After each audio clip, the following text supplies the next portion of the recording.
Meus irmãos, temos aqui um esboço, para falar sobre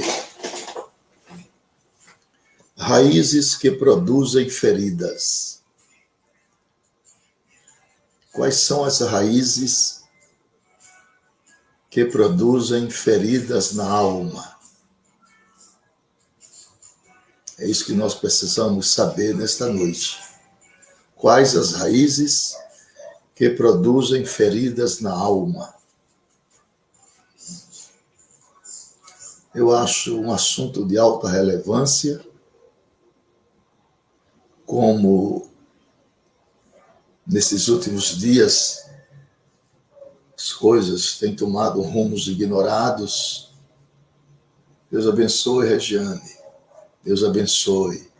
William Rimoldi, Lagoa Vermelha, Gildene Oliveira. O que é que vocês acham desse tema? Raízes que produzem feridas. O que é que vocês acham desse tema? Fale alguma coisa. Luciana Maria, boa noite. Luísa Cardoso. Nosso tema hoje é raízes que produzem feridas. Raízes que produzem feridas. Deus quer tratar com a nossa alma. Deus quer tratar com a nossa alma.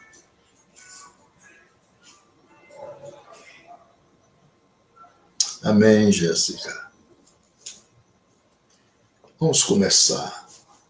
O escritor aos Hebreus, ele diz no capítulo 12, versículo 15, as seguintes palavras: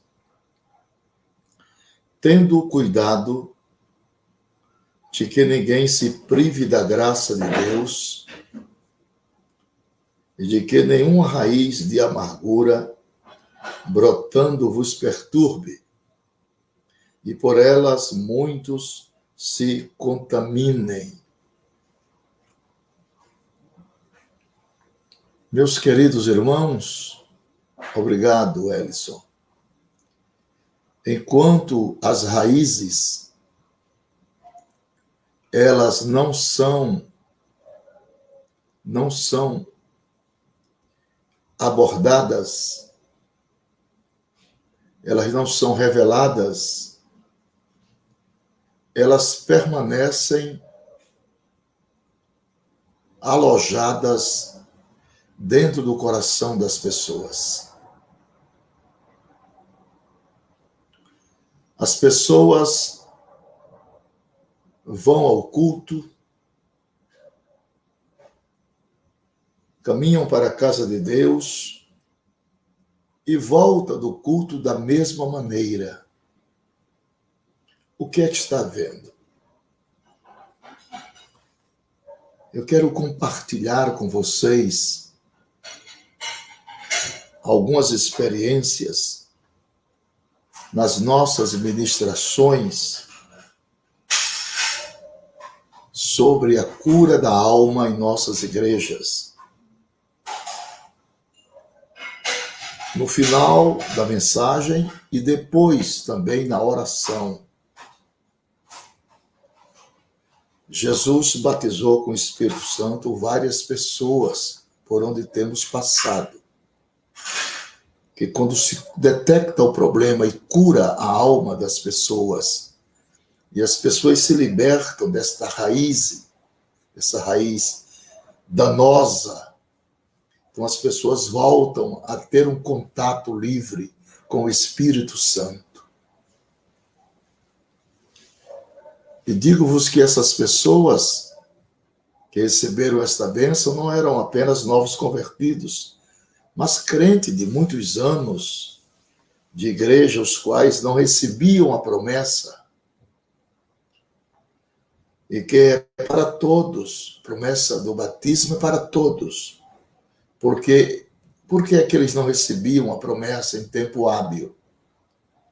porque eles carregavam esse fardo pesado, chamado de mágoas, chamado de ódio, chamado de rancor e traumas emocionais que o impediam de receberem as bênçãos espirituais. Impediam.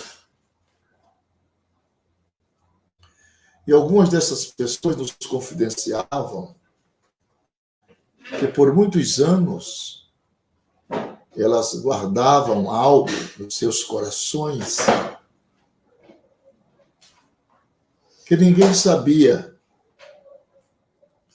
nem mesmo os mais íntimos. Mas o Senhor sabia, claro, porque Deus prescruta os segredos do coração de todos os seus filhos. Não há nada encoberto aos olhos dele. E na manifestação da palavra de Deus, Deus foi revelado de uma forma profunda, na mais íntima minúcias do coração, de algo que foi desencadeado através da palavra de Deus, que lhe feriram, gerando sequelas que fizeram romper com relacionamentos importantes. E essas pessoas foram impactadas com a mensagem e elas vieram à frente chorando, muitas delas, e Jesus curou as feridas da alma e as batizou no Espírito Santo. Então, meus irmãos, eu quero lhes dizer que através desta palavra, Deus está revelando o que porventura estiver no seu coração enraizado e não se susterá mais, porque durante o processo você pode chorar, deixa as lágrimas correrem no rosto, pois através destas lágrimas vão sair todas as opressões, vão sair toda a amargura e também todo o processo angustiante, todo o processo dolorido que está alojado dentro da alma. Glória ao nome de Jesus. Deus vai remover as raízes das feridas. Ele vai destruir todas as fortalezas de Satanás para lhe curar totalmente nesta live. Os impedimentos vão sair e você voltará a ser uma pessoa feliz, muito mais feliz, e receberá de Deus toda sorte de bênçãos espirituais e também bênçãos materiais. Você crê nisso? Você sabe que as crianças, elas são alvo do inimigo, porque elas levam feridas ao longo de suas vidas que deixam ter liberdade. Ao contrário, as forças a se tornar incrédulas, soberbas e rebeldes, que a opressão permanece até que suas obras sejam reveladas e destruídas. Com isso, a igreja sofre as feridas feitas pelo inimigo nas vidas dos crentes fracos ou negligentes diante de Deus. Meus irmãos, as pessoas feridas, elas têm dificuldades para se sentirem parte do corpo de Cristo, da igreja do Senhor. E quando Jesus Cristo começa a desfazer as obras de Satanás, descobre-se que havia raízes profundas no interior daquelas pessoas. E ligados a essas raízes, há muitos problemas que vão crescendo e vão também se desenvolvendo nas almas. E para achar a solução, deve-se ir além dos problemas, até encontrar a fonte geradora de seu crescimento. Ao encontrar o foco, coloca-se o machado na raiz da árvore, para que ela morra por completo. E às vezes, alguém tira algumas folhas ou galhos, em vez de ir diretamente à base do problema. Meus irmãos, essas raízes, elas crescem na terra, absorvendo a vida e as bênçãos de Deus, de maneira que nada poderá crescer, nem prosperar diante do Senhor. Os maiores males causadores das feridas na alma são amargura, rejeição, soberba e rebelião. Os seres humanos são produto das experiências de suas respectivas vidas, as quais se refletem em suas vivências no presente. No presente. Os psicanalistas e psicólogos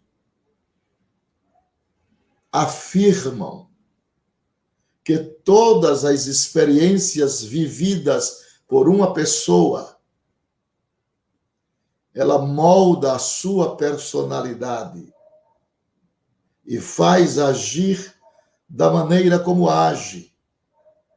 E todos os relacionamentos com as outras pessoas são regidos por experiências passadas. Então, meus irmãos, as coisas que acontecem nos primeiros anos de vida de alguém, a psicologia diz que são nos primeiros 7, passarão a construir uma base que determina o modo como a pessoa irá agir ou reagir diante de todas as situações adversas. Porém, isso só tem validade enquanto não receber a cura da alma pela ação terminante do Espírito Santo, que removerá todas as feridas e traumas emocionais da alma. O santo trabalho do Espírito Santo, ele é profundo, pois ele é onisciente, tudo sabe, tudo vê, onipotente, tudo pode fazer, e onipresente, está em todos os lugares ao mesmo tempo. Então, o bom homem do bom tesouro do coração faz sair coisas boas. Porém, o homem maligno, do tesouro maligno, faz sair coisas malignas. Mateus 12, 35. Foi Jesus Cristo quem disse esta grande e expressiva verdade. Os psicólogos e psicanalistas chegaram à conclusão de que as pessoas empregam 70% de sua energia mental e emocional, reprimindo lembranças penosas do passado. As feridas emocionais do passado de alguém podem distorcer a percepção com respeito a pessoas, a coisas, fatos e conceitos do presente.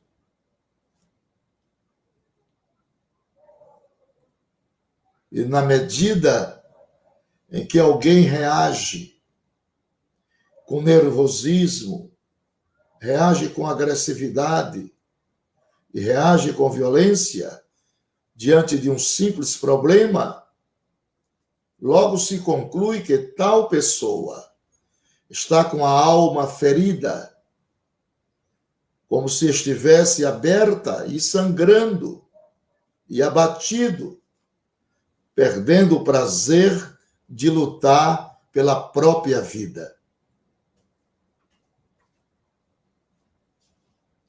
Nesse caso, meus irmãos, quando alguém toca nos traumas, dói, porque está ferido e preso no passado, ficando por isso impedido de reagir de modo normal em situações atuais. E é o estresse do transtorno pós-traumático. Mas, quando Deus age e restaura a alma ferida, aleluia, os traumas não incomodam mais. As pessoas podem falar no assunto de qualquer forma, porque ficaram apenas as lembranças do passado, que não mais perturbam. Sendo assim, Satanás sabe como incapacitar as pessoas através de feridas da alma. E para ter sucesso nesta área, tem como alvo crianças inocentes e indefesas. O medo e a rejeição por parte da mãe podem atacar o feto e a ferida se tornar real após o nascimento. Que coisa! Por isso que muitos filhos rejeitados, eles crescem incapazes de amar e de ser amados. Uma criança recusada, ela se fechará em si mesmo devido a problemas antes de nascer, pelas crises sofridas pela sua mãe no período da gravidez.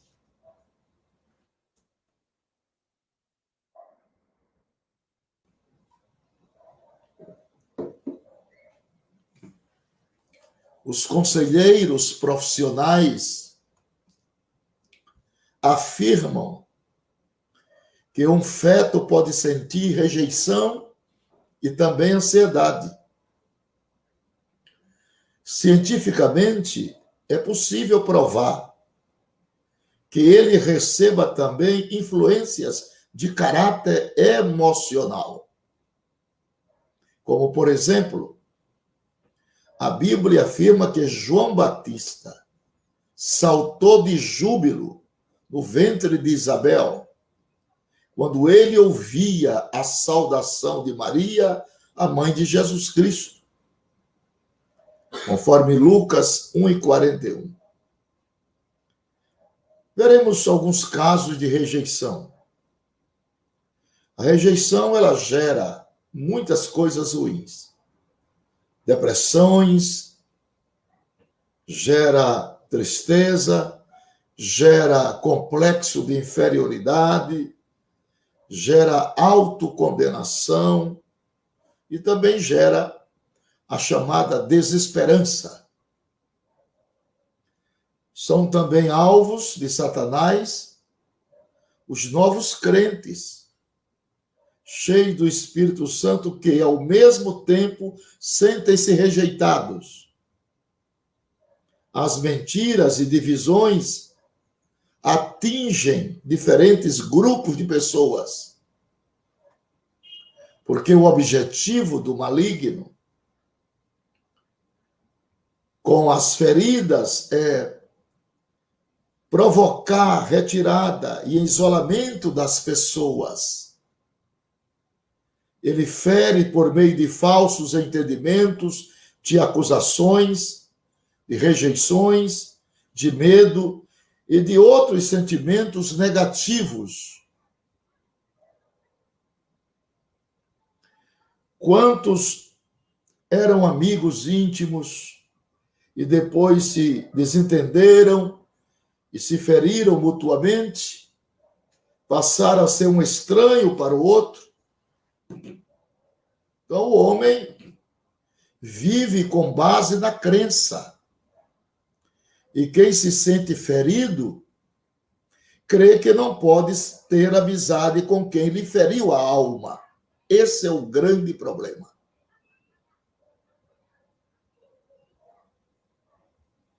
É importante, meus irmãos, entender o processo. Desde o momento em que uma pessoa é ferida na alma, até o perdão. E essa compreensão pode ser decisiva na batalha interior que o ferido tem de enfrentar. Primeira fase, o impacto da dor. O impacto da dor. Na hora em que uma pessoa é ferida por palavras saídas da alma ou por atitudes do ofensor, o outro sente um profundo mal-estar. Geralmente chora, e tem pessoas que ficam até doentes. A outra fase difícil também é a indiferença. Tânia Maria dos Anjos está dizendo: pastor, estou passando por tudo isso. Me ajude, por favor. Amém, Tânia. Vamos lhe ajudar em oração, irmã Tânia Maria Anjos. A indiferença. Isso pode ser a principal característica de uma pessoa ferida. Na prática, o extremo oposto do amor não é só o ódio, e sim também a indiferença. Porque essa situação as leva a se distanciarem uma da outra e produz sofrimentos capazes de esfriar o amor e eliminar qualquer consideração.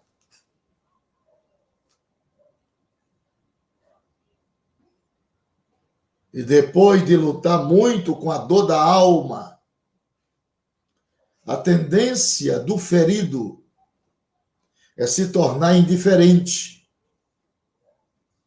Como ele não pode destruir literalmente o outro, escolhe matá-lo dentro de si, matá-lo dentro do seu coração. Ele torna a pessoa esquecida no coração, como está escrito na Bíblia. Davi disse: tornei-me esquecido no coração deles. E neste sentido, meus irmãos, existem por aí muitas pessoas vivas mortas, as quais permanecem comendo, bebendo, mas já foram assassinadas nos corações de todas as suas vítimas. Já foram assassinadas. O outro elemento chama-se raiva. Raiva. Ao perceber que a pessoa não tem alternativa senão perdoar, a tendência é a indiferença se transformar em raiva. E isso é sinal que a ferida está aberta e a alma está sangrando. Queridos irmãos, a raiva, por incrível que pareça,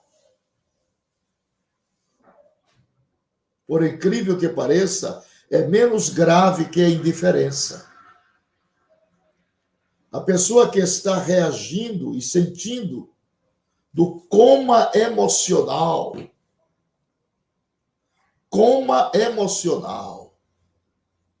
é um momento triste, debilitante, é um momento dos mais difíceis de suportar. Em quarto lugar, vem os conflitos interiores.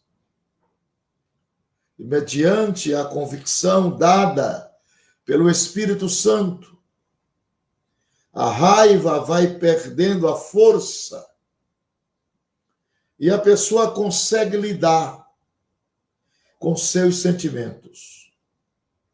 Ela percebe que pode enfrentar aquilo tudo, mas, ao mesmo tempo, ela parece não querer enfrentar.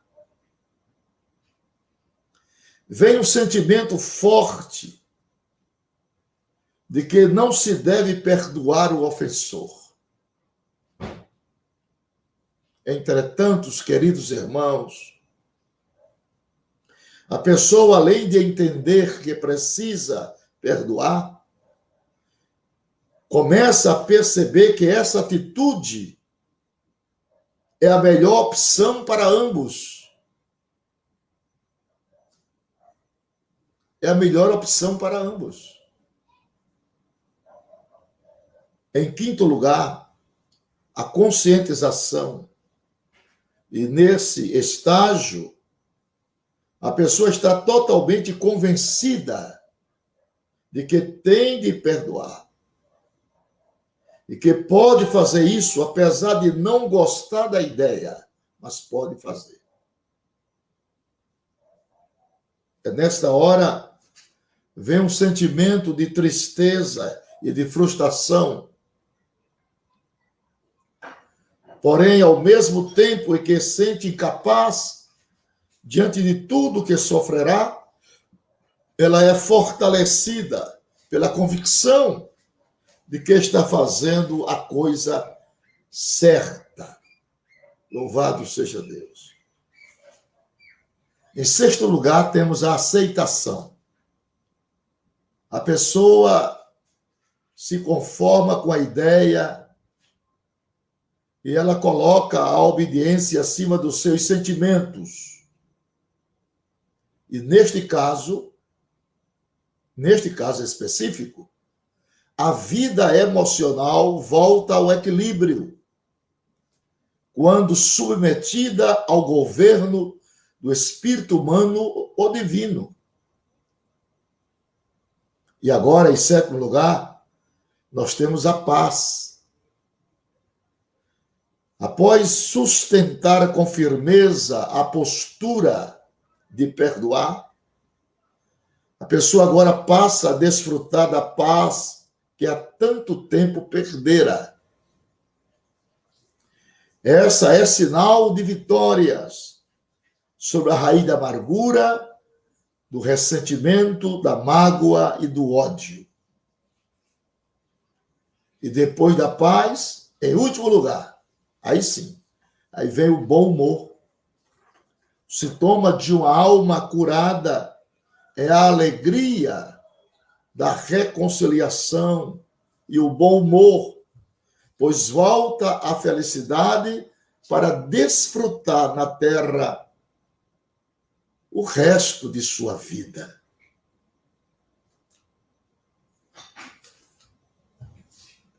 E agora nós vamos adentrar mais profundamente as raízes que produzem amargura na alma. Isso significa, de Efésios 4:31, um sentimento de grande aflição, de angústia, de desgosto, de crise de ressentimento e de dor moral. A amargura, ela é um veneno para a alma. As feridas foram causadas ao longo da vida de alguém pelas más relações entre pais e filhos, irmãos e irmãos, marido e mulher e outros. E da mesma maneira, Renato Vargas, que uma maçã que cai do pé, exteriormente não se percebe o dano, mas com o passar dos dias aparece o respectivo dano, assim também é uma pessoa quando tem a sua alma ferida. A amargura, ela causa danos em todo o interior da pessoa. E no primeiro momento, meus irmãos, não se observa que a pessoa fora ferida.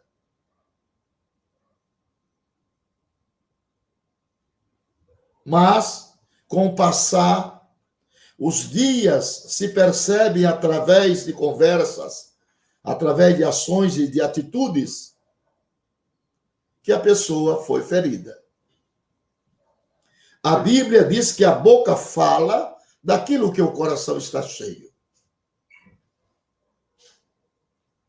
Então, eu quero dizer para vocês que a amargura é uma raiz que provoca enfermidades. Levanta muro que se isola de outras pessoas pelo temor de ser ferido. Ainda mais, ou de que as feridas e fraquezas sejam reveladas e se tornem ainda mais graves. As feridas amarram alguém naqueles que lhe feriram, na amargura produzida pelo choque, de maneira que não deixa o ferido amar e nem ser amado. E agora vai a grande pergunta. Como identificar uma pessoa ferida ou amargurada?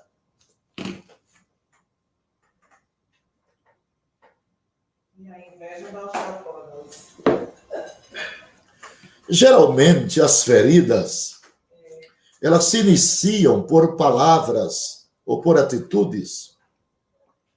E quanto mais íntima a pessoa que fere for, mais profunda será a marca psicológica.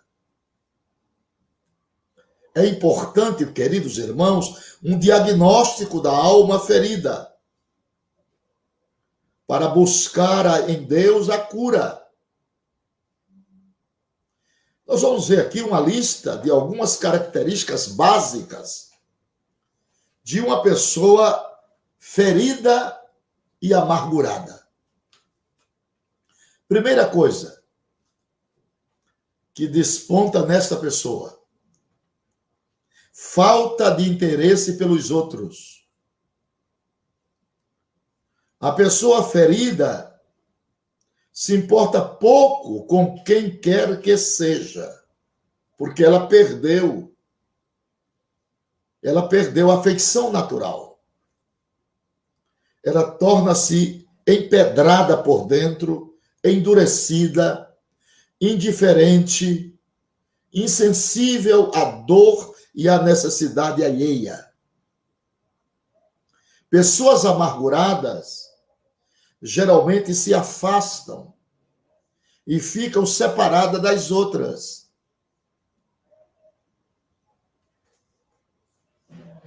Em segundo lugar, uma pessoa ferida e amargurada, ela não é transparente. Pode se tornar extremamente envergonhada, vive uma vida encoberta. E a tendência é sempre retrair e esconder a ferida. Não quer ser descoberta, com medo de mostrar sua fraqueza, de sofrer rejeição e de se expor a ser ferida ainda mais. Em terceiro lugar, uma pessoa ferida e amargurada, ela é hipersensível e melindrosa. Fere-se muito facilmente. É muito vulnerável a vãs imaginações. Ela tira sempre as piores conclusões daquilo que os outros comentam, mesmo que não seja sobre ela. Entendeu? Em quarto lugar, uma pessoa ferida e amargurada, ela fica com possessividade. Possessividade. Raramente ela tem um verdadeiro amigo. E quando consegue isso, ela age com possessividade doentia. E essa situação vai tornando uma pessoa insuportável para outras, incomodando seus amigos, até fora de hora. E essa atitude é viciosa e causa dependência dos amigos. Em quinto lugar, uma pessoa ferida e amargurada, ela age com acepção de pessoas. Ela só considera as pessoas que são ou que agem de forma como ela quer ou como ela gosta. Pessoas que discordam dela são tidas como insuportáveis. Risca pessoas totalmente da sua vida. E é comum se ouvir dizer, não suporto essa pessoa. Fulano morreu para mim. Isso são pessoas feridas e amarguradas que agem com acepção. Em sexto lugar, uma pessoa ferida e amargurada, ela tem medo de conhecer novas pessoas. E muitas vezes ela tem receio de novas frustrações. Pessoas que é falsa a expectativa de um novo relacionamento, e muitos dizem, eu nunca vou me casar. Não quero sofrer como minha mãe, como meu pai, e etc. E assim prossegue as pessoas feridas e amarguradas. Ela tem atitude de rebeldias aberta. Toda pessoa ferida, ela desenvolve um orgulho muito forte, o qual poderá contaminar em decisões pessoais. Em decisões pessoais. Porque ela busca as más companhias com o intuito de se sentir apoiada em relação às suas feridas. Precisa de outras pessoas rebeldes e feridas para se sentir encorajada. Essa lei espiritual pode ser expressa da seguinte forma: os feridos se atraem e se apoiam. Os feridos se atraem e se apoiam. Muitos, muito felizes por alguns minutos, né? Essas pessoas, e depois terrivelmente mal-humoradas. São divinetas. A vida emocional totalmente instável. Tem altos e baixos psicológicos. Irritam-se muito facilmente com qualquer imprevisto ou com qualquer frustração. Dessa forma, pode tratar muito bem uma pessoa, como também extremamente pode tratar muito mal. Mas isso depende da situação emocional do momento que ela está vivendo. Essas pessoas têm atitudes de revolta. Toda pessoa amargurada, ela tem sérios problemas com as suas expressões.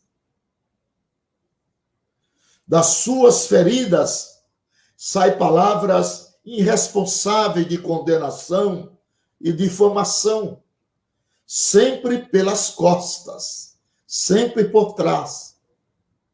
São traiçoeiros. Esse enfermo tem o hábito de falar mal de pessoas ausentes. Suas opiniões são sempre negativas e sempre amargas. E dessa forma e dessa maneira, acaba contaminando muitos outros com o calor da sua amargura.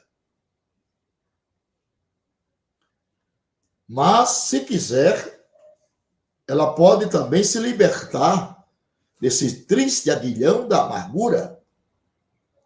Todas as pessoas que tiveram amargura na alma devem buscar, por meio do Espírito Santo, a cura, a libertação, pois a palavra de Deus diz: deixemos todo o embaraço que tão de perto nos rodeia. Hebreus 12, verso 1. Então, o aconselhamento é esse. Trate-se, pois, de tomar uma decisão pessoal.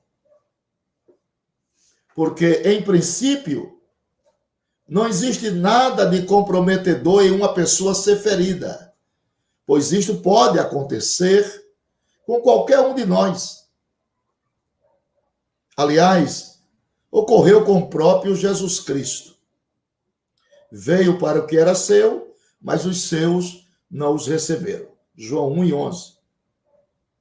Jesus Cristo foi duramente, melhor dizendo, ferido e rejeitado por aqueles que intencionalmente o amavam. E a grande questão é como se reage, como a pessoa se comporta depois de ser ofendida. É o que faz toda a diferença na vida desta pessoa e em tudo ou em todo o seu redor.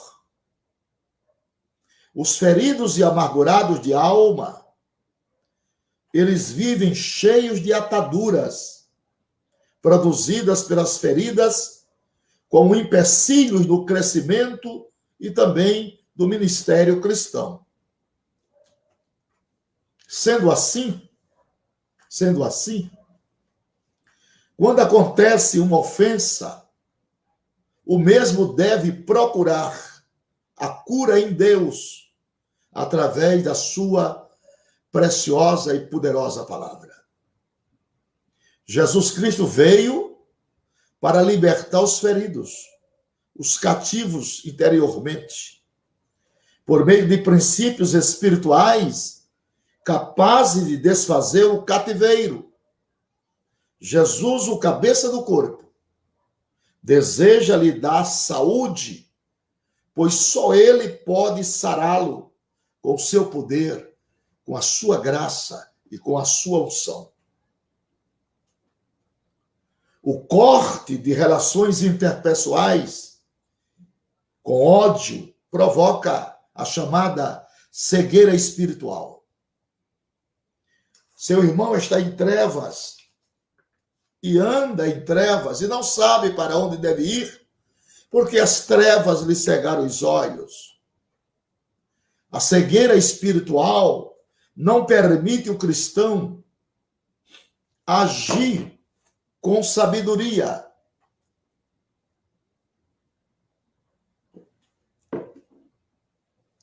Alguém que não enxerga devidamente não tem preocupação correta pelas necessidades dos outros, tudo gira em torno de si mesmo, pois vem do maligno, que é o agente principal da situação em que o odioso vive.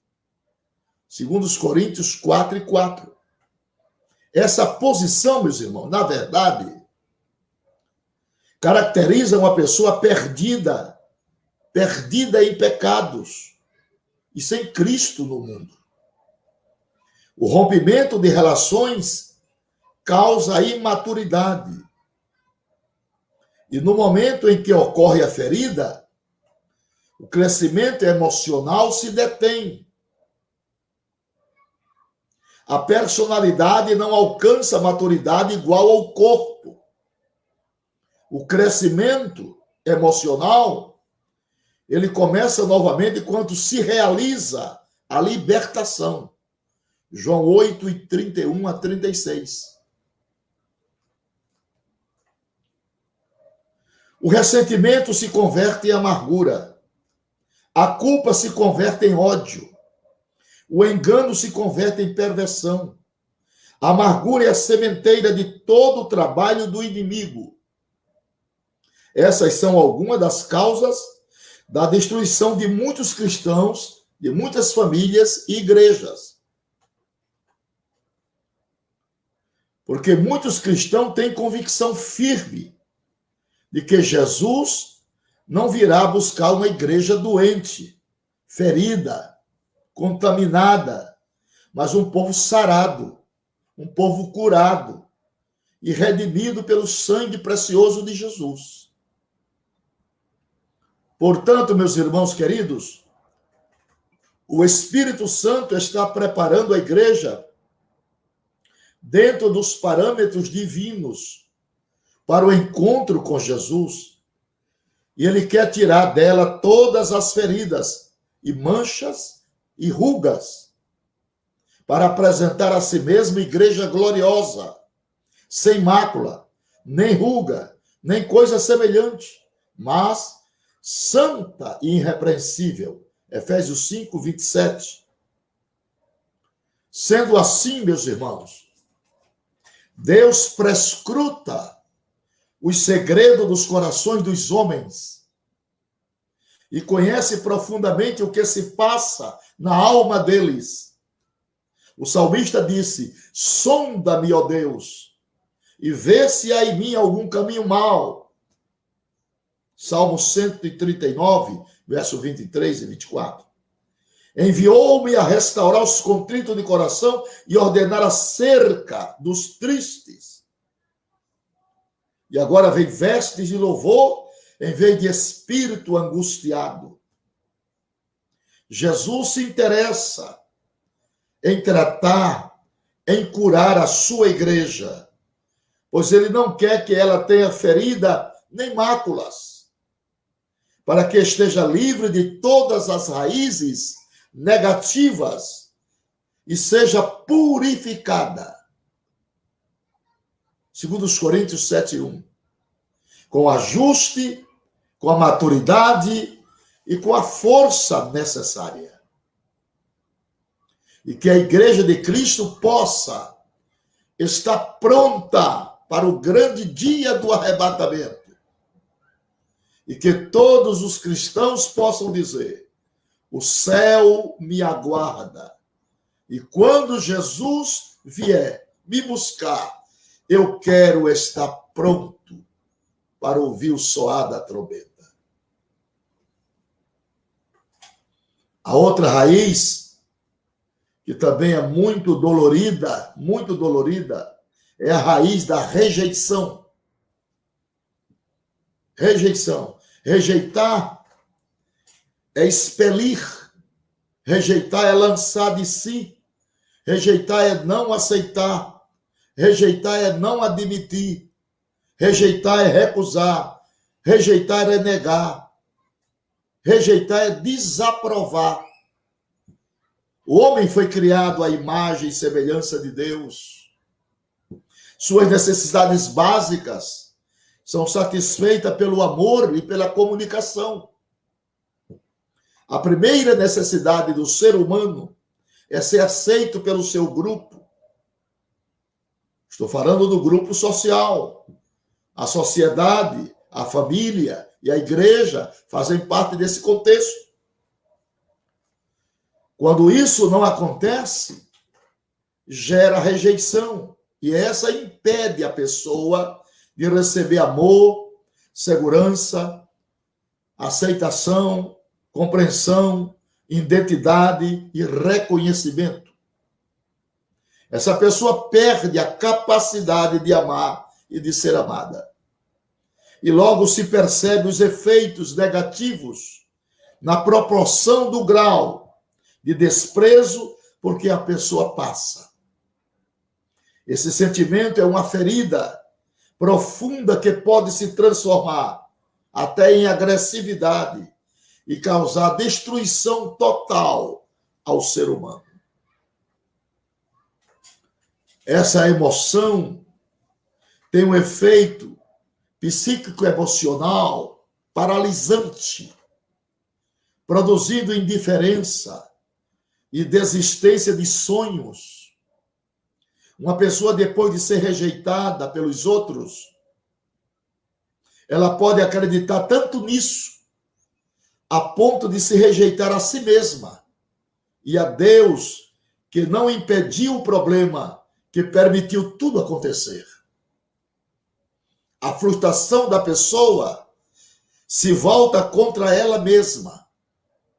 Assim sendo, meus irmãos, começa a se afastar e a desistir das pessoas à sua volta, e depois desiste de si mesma e do Salvador amoroso e justo. Sem algum tipo de reação ou intervenção, a desistência generalizada se transforma em indiferença, se transforma em uma terrível tendência ao isolamento. A pessoa entra em coma emocional, fica como se estivesse anestesiada pelo desprezo, e esse vai gerando o mesmo sentimento. E em uma consequência, a vítima começa a rejeitar pessoas, uma após outra, ela vai rejeitando. Quanto mais alguém se isola do grupo, mais melindrosa vai se tornando em relação a qualquer tipo de convívio. Mas relações entre pais e filhos, antes e depois do nascimento, principalmente até 7 anos, crianças adotadas, pais que não tenham capacidade para comunicar amor aos filhos, pais que tenham sofrido rejeição, pais e dependentes químicos, dá presente aos filhos em vez de amor, críticas e cobranças de perfeição dos filhos, metas que os pais apresentam para os filhos em compensação, falta de amor dos pais. Uma criança que não tenha recebido o amor de seus pais, ela terá dificuldade para ter uma relação estável com Deus Pai. A imagem que a criança percebe em seus pais será o modelo no qual formará sua relação com o Pai Celestial.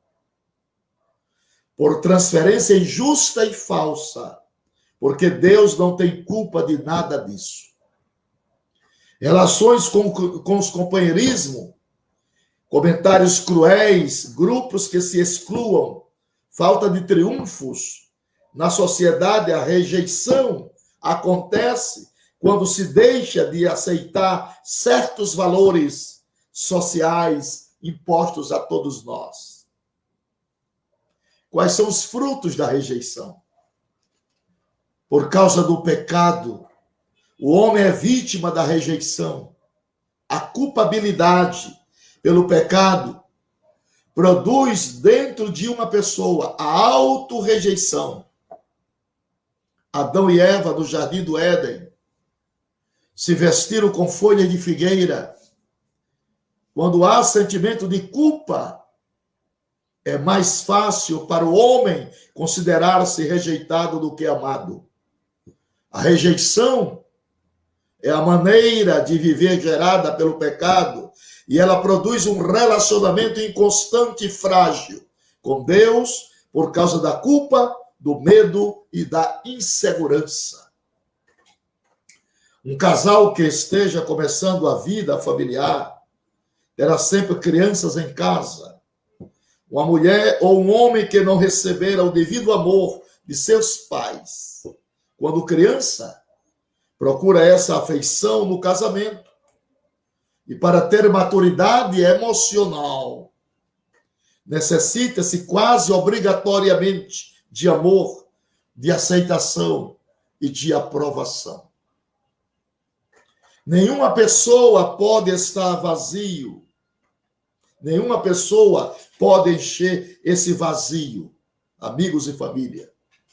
O vazio de amor é resultado a que chegará uma pessoa que tenha tido uma vida de relações rápidas, nem as coisas, nem as metas podem encher este vazio.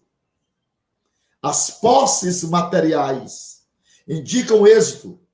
A profissão produz aceitação. O intelectualismo produz reconhecimento.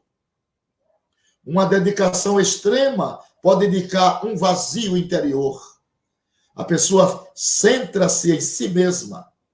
Prazer sexual, viagens, religião, trabalho e o próprio eu. São deuses cruéis que nunca geram completa felicidade. A solidão e o medo são muros formados por nos proteger das feridas interiores e acontecem quase sempre em pessoas inseguras, vaidosas e cheias de autocompaixão. Externamente, meus irmãos, a pessoa é competitiva ou fechada em si mesma e, às vezes, dominada pelo medo da rejeição. E com a perda de valores de si mesma, as pessoas aceitam, concordam com a rejeição dos outros, e isso é uma indicação da falta de valor próprio. Compara-se com uma imagem própria negativa. Louvado seja o nome do Senhor. Os adolescentes procuram se identificar com os membros do seu grupo. Os adultos tentam se identificar com uma profissão ou com uma igreja. O homem, aliás, foi criado à imagem de Deus e somente nele encontra sua identidade. Deus pode dar uma nova visão de imagem própria a todas as pessoas e pode dar também a você que me vê e me ouve nesta noite. O Messias, de acordo com a profecia citada a seguir, seria rejeitado e de fato foi. O que ele perdeu com isso? Nada. Ao contrário, conquistou a salvação para toda a humanidade.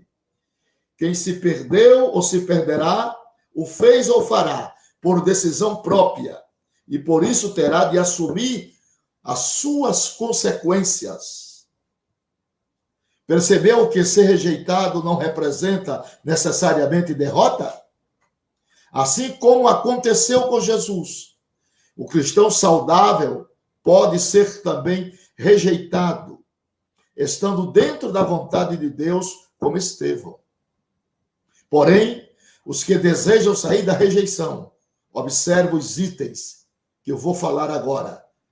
Perdoe aquelas pessoas que lhe rejeitaram. Entregue toda a rejeição a Jesus. Jesus suportou a rejeição da parte dos homens. Ele foi ferido e foi traído por um amigo, rejeitado, acusado, odiado, abandonado.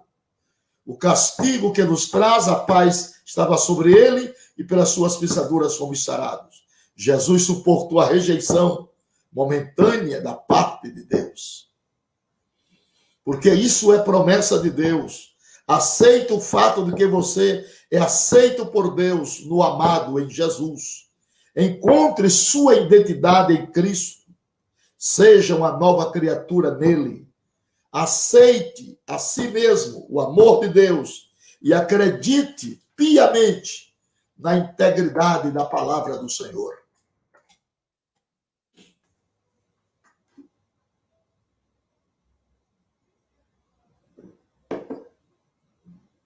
Através da libertação, as raízes da rejeição são cortadas. O cativeiro, a opressão, a mentira e o engano são rompidos, pois os poderes demoníacos operam nessas áreas. Pela fé, tome posse da vitória em Jesus Cristo e para a glória de Deus. A outra raiz é a soberba. É uma manifestação arrogante, é um orgulho excessivo e ilegítimo, é uma presunção, é uma altivez de espírito. A soberba é uma atitude do coração capaz de determinar a direção da vida das pessoas. Ela se acha no coração cheio de maldade e engano. Elevou-se o teu coração por causa da tua formosura, corrompestes a tua sabedoria por causa do teu resplendor. Profecia de Ezequiel 28:17, sobre Satanás. O crescimento da árvore é determinada pela raiz que a sustenta. A soberba tem sua força no poder espiritual. O que se tornou Deus deste mundo e caíra devido a esse pecado. O mundo opera sobre estes princípios. Ela é a raiz de todos os males. Ela se fundamenta no espírito deste mundo. A humildade é a essência do cristianismo. A soberba tem que ser removida e substituída pela humildade. O perfeccionismo exagerado é fruto da soberba. A pessoa estabelece normas ou objetivos superiores ao requerimento normal da sociedade, da igreja ou do próprio Cristo. Ao alcançar essas metas, as pessoas se colocam numa posição superior aos outros e, em consequência, se converte em uma pessoa crítica, daquelas que não aceitam normas, metas externas, e logo vive sob as leis da subjetividade. As características do perfeccionismo exaltados são as seguintes: falta de amor, indiferença com as necessidades dos outros, julgar os outros com insensibilidade e críticas usando palavras cruéis. Seus resultados são atitudes hostis aos outros e a si mesmo, e tem um caráter severo, uma relação pobre com Deus e transmite rejeição aos filhos. O perfeccionista vê Deus como perfeccionista, atitude que encobre a bondade e a tolerância e o amor e o perdão e a misericórdia e a graça do Senhor. Como vencer sem usufruir dessa bênção? Existe uma diferença enorme entre perfeição cristã e perfeccionismo. Essa é uma versão falsa da perfeição cristã. O outro lado que produz santificação e vida cheia do Espírito Santo. O perfeccionista, em vez de se fazer uma pessoa santa, com personalidade sadia e completa em Cristo, transforma num fariseu espiritual e neurótico emocional. Sua relação com Deus é baseada em altas metas, estabelecida por si mesmo. Ele crê que recebe a aceitação de Deus pelas boas obras de que sua vida está cheia. Mas, na realidade, não existe boa relação com o Senhor e nem com as pessoas. A soberba faz com que o homem pense que pode agradar a si mesmo. Porém, a relação com Deus não pode ser estabelecida através de obras humanas, mas somente por iniciativa divina e pela sua graça. Deus entende o ser humano como ele é. Sendo assim, não é necessário lhe provar nada, pois um fruto da soberba é a competência. É uma luta constante para sobressair-se, ser o primeiro, ser o melhor. Quem exige reconhecimento é egoísta, ambicioso, invejoso, que se exalta a si mesmo. Isso dá como resultado a inimizade. Compara-se constantemente com os outros, está descontente com a vida e com outras metas alcançadas no passado. A soberba é uma raiz que nunca está satisfeita. A mesma luta constantemente contra Deus e o homem produz um espírito de competência que estraga a vida e não permite funcionar nos chamados de Deus.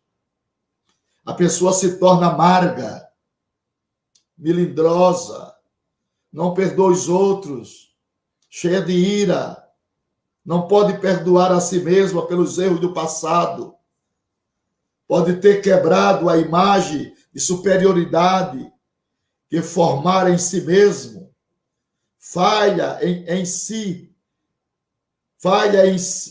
ver como é na realidade. A soberba produz um sentido falso de justiça. Quando tem que reivindicar o eu, ela pede retribuição em vez de perdão. Um dos frutos da soberba é a incredulidade. A soberba, por natureza, se caracteriza pela independência e autossuficiência. Para crer, a pessoa tem que reconhecer sua necessidade, deficiência e limitação. A incredulidade procura estabelecer sua independência de maneira que não precise de ninguém. Não se pode crer em Deus e, ao mesmo tempo, procurar a glória do homem. A soberba deseja a glória dos homens e não a glória de Deus. A soberba procura a si mesma possuir as bênçãos e usa princípios de fé para alcançar metas pessoais, em vez de buscar a vontade do Senhor para a sua vida. O soberbo dirige a si mesmo, nega-se a procurar a direção do Espírito, por medo de não alcançar o seu objetivo. A fé e a humildade têm o mesmo objetivo, preparar a alma para a confiança. E, nesse caso, a fé não cresce por causa da soberba. Peça a Deus que revele o engano da soberba e leve você ao arrependimento. Livre-se dos enganos, troque a motivação da vida pelo amor, reconheça que você não é nada e humilhe-se diante de Deus. A soberba empurra a pessoa para cima e a rejeição puxa para baixo. Sendo assim, a soberba precisa ser liberta de ambas as raízes e deixar que Deus lhe exalte. Humilhai-vos, pois, debaixo da potente mão de Deus, para que ele, a seu tempo, vos exalte. A graça de Deus é como um rio que suas águas sempre descem pelos lugares mais baixos. Portanto, desça do pedestal da soberba, do orgulho, e a graça do Senhor lhe alcançará com bênçãos divinas. O segredo é a principal virtude de um homem de Deus, é a humildade. E esse, ao atingir o sucesso, deve manter a simplicidade. Porque se a soberba e a exaltação subirem ao seu coração, poderá perder tudo o que conquistou ao longo da sua vida. Que Deus nos ajude, que Deus nos dê a cada dia antídoto para que a soberba, a arrogância, a prepotência não domine os nossos corações, mas que os nossos corações sejam cheios do Espírito Santo e que Ele nos dê cada dia capacidade para perdoar aqueles que nos têm ofendido. É a oração do Pai Nosso. Nem todos podem fazer esta oração. E quando chega naquela parte que diz: perdoa as nossas dívidas assim como nós perdoamos, as pessoas têm dificuldade de liberar o perdão. Libere o perdão. Se desvencilhe dessas amarras. Essas são amarras espirituais que retardam o processo de crescimento de Deus em nossas vidas. Que Deus te ajude, em nome de Jesus. Amém.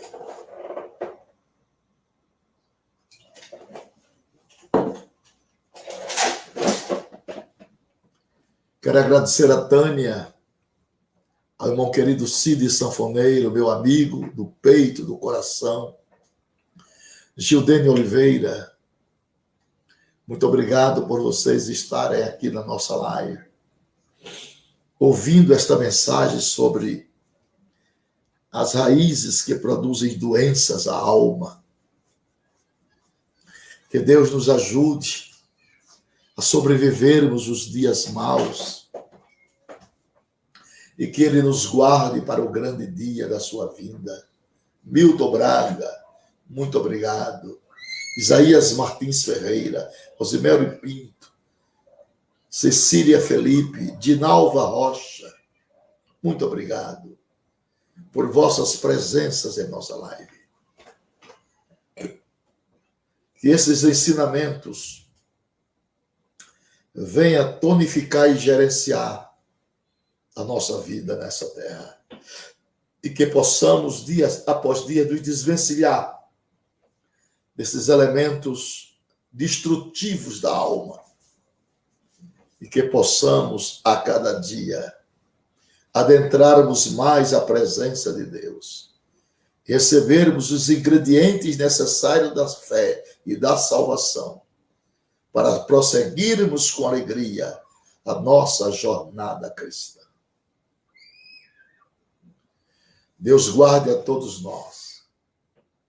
Que o Santo Espírito possa trazer para nós consolo, conforto, orientação e edificação. Que o nome do Senhor seja exaltado em nossas vidas. Muito obrigado por vossas presenças.